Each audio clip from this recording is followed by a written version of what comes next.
dari ranah Minang. Namanya Silek Harimau Minangkabau.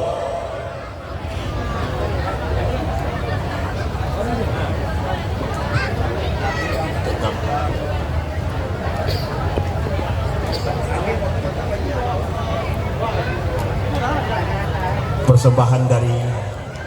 DPC IKM Keramat Tuatu.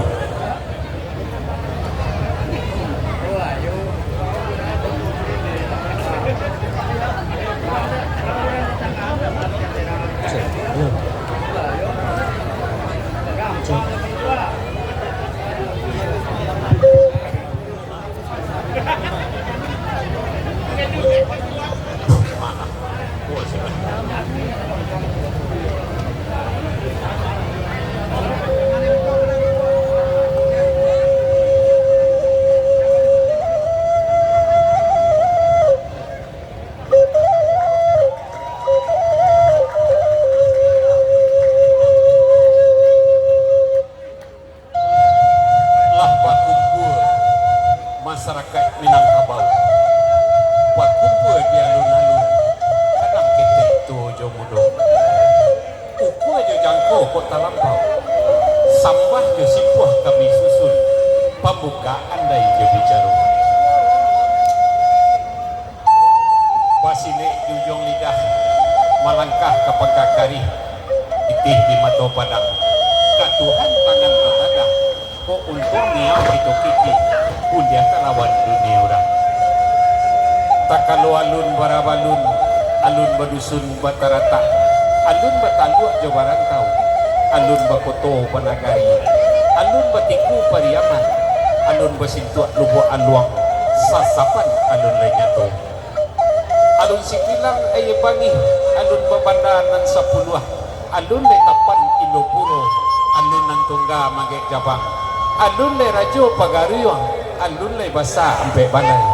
tak kalau masole nantun datanglah rajo dari laut rajo batigo padun sana cucu Zis alaihi salam anak Iskandar Zulkarna ini beliau beranak 3 orang nantuo Sri Rajo Maharajo Adi nan tengah Sri Rajo Maharajo Depang nan bungsu Sri Rajo Mahadirajo pihak di Rajo nan batigo Allah tania dalam hati anak maurai urai langkah masuk mah anda pemenang bayak kalawit joka dare samantaro itu pelun mati itu nania di beliau mako di pabuek separau sebuah muatan sakiro 300 balai beliau masuk itu iya ke tengah laut basah di antara ombak sebarang ombak di laut sailan masuk itu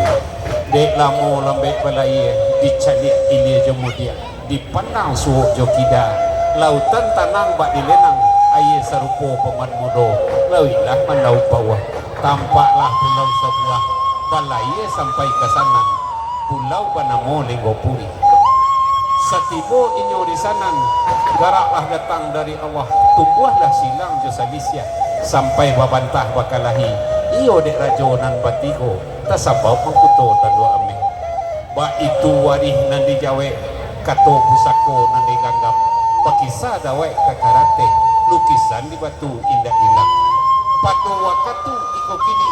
katuhan tangan ditadahkan samo teminta ka ilahi bakawa bakeh nan kuaso jan lapuak adat budaya dilipatan jawe lah warih kini-kini tasimpan apo kagunonya baka padonan ketek mudo matah nan bau mua setahun jaguang badarah satempuak pinang jalan kan banyak kesubaran titihan bakeh kita lalu nak kayo kuek baraja nak jadi pandai baguru